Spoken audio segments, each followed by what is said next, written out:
Hello, it's Valerie of Valereads and welcome to another video. Today I'm doing the Unpopular Opinions book tag. And I was not tagged by anyone to do this video because I'm not very popular, so this is the perfect tag for me. I've watched quite a few of these videos by other booktubers and I honestly feel like some people are copping out. Like, of course it's easy to answer every question with a YA title or 50 Shades of Grey or something. But I reside in this adult fiction, general fiction, literary fiction sort of bubble. So 50 Shades of Grey and YA isn't popular on here regardless, so I don't want to cop out and go like, I would never read 50 Shades of Grey, my mom's read it, my aunt's read it, it's just so popular. I'm just so unpopular for not wanting to read it. But we all know that 50 Shades of Grey is trash and YA is trash, so why just be redundant and keep saying it over and over again? So all of these answers are going to go towards things that are popular within my sphere here on BookTube. Question number 1 is a popular book or series that you didn't like. And for this I'm going to go with an extremely popular graphic novel series, which is Saga by Brian K. Vaughan and Fiona Staples. I read volume 1 of this graphic novel series and absolutely despised it. I thought the art by Fiona Staples was quite good, but the storyline,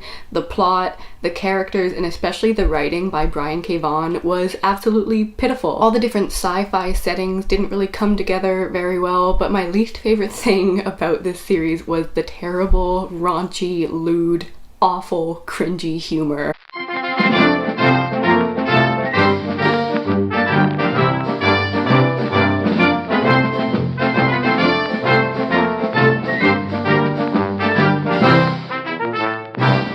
I really don't know how people read and love this series because the humor is just so try-hard and awful, and I could hardly get through the first volume because I found it really juvenile and terrible. So yeah, no apologies here. I think it's really, really bad.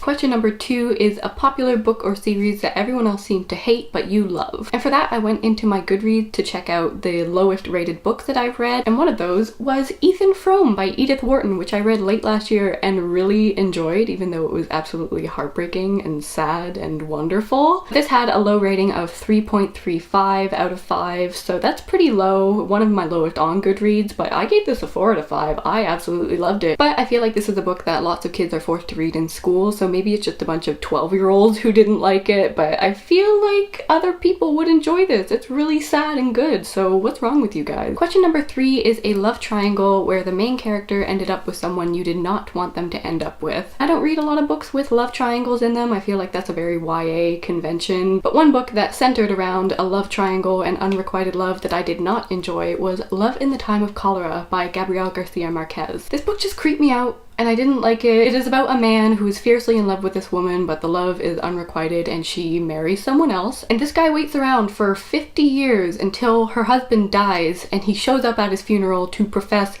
his love for the wife of this dead man. And it's just so gross and icky and yucky, and I didn't like it. I don't know if we're supposed to be rooting for this guy, the scorned lover. I didn't see any love between them, and I didn't like it at all. I found it so creepy, and it's not a love story. It's just stalking and gross, and no.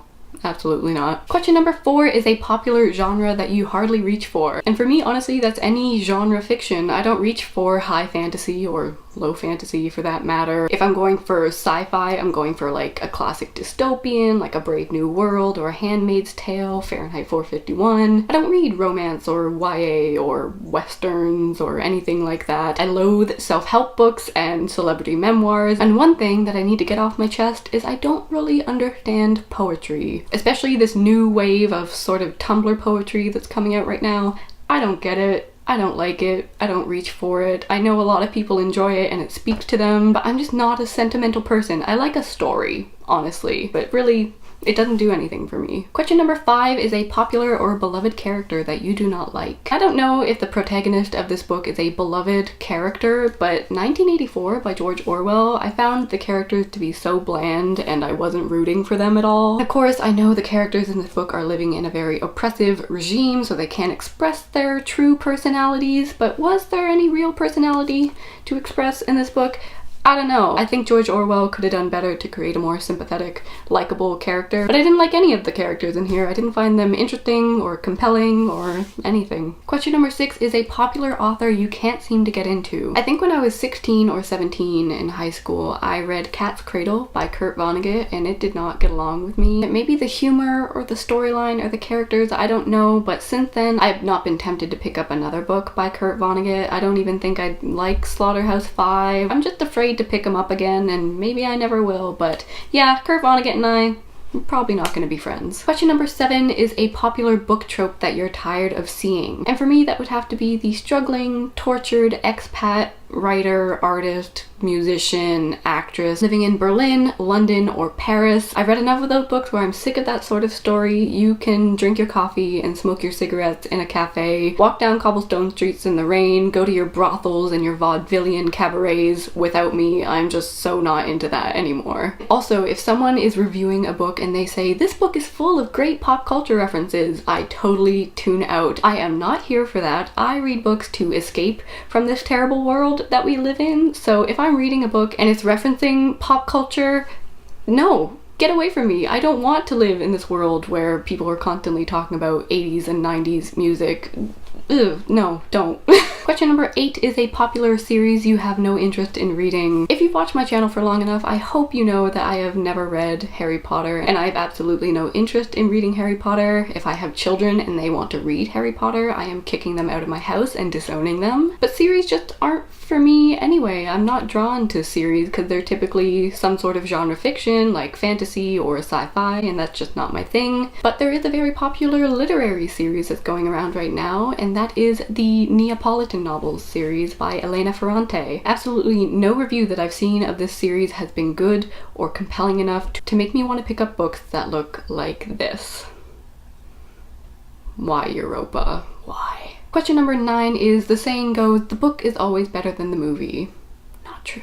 What adaptation do you prefer more than the book? I have to say that the Hulu series of The Handmaid's Tale by Margaret Atwood was so well done, well acted. The cast was super great and hot as well. And almost every episode had a moment where I was tearing up. It was so emotional and good, and they added a lot to this story, which I think really expanded on the novel very well, and everything that they added I found was necessary and interesting and really good. So good job, Hulu. This might be the most controversial and unpopular opinion of all, but I would gladly rewatch the movie of To Kill a Mockingbird before I pick up this book again, and I really, really love this book. But Gregory Peck's portrayal of Atticus Finch in this film is just the ultimate daddy of literature and film. He's just a delight, and I'm in love with him. I've been in love with him since I was 16 years old. Just that one portrayal of the character. Not even Gregory Peck, not even Atticus Finch. Gregory Peck as Atticus Finch. The courtroom scene in this film is so iconic and powerful and good, and yeah, the book is fantastic as well. They're almost tied, but Gregory Peck and the courtroom scene and everything else in the film just, it's good. But that was the Unpopular Opinions book tag. Let me know down below if you agree with any of my opinions, and if you don't, I think it's really cool that we can be in this cool environment and community where everyone has differing opinions and we respect each other for them. I feel like it's very nice that we can have civil conversations in the comments down below, don't you? And as for tagging people, I will tag my good pal Erin from The Bibliotherapist and Emily from Books Unstitched. So thank you very much for watching. I hope you enjoyed it, and I will see you in the next video. Okay, bye!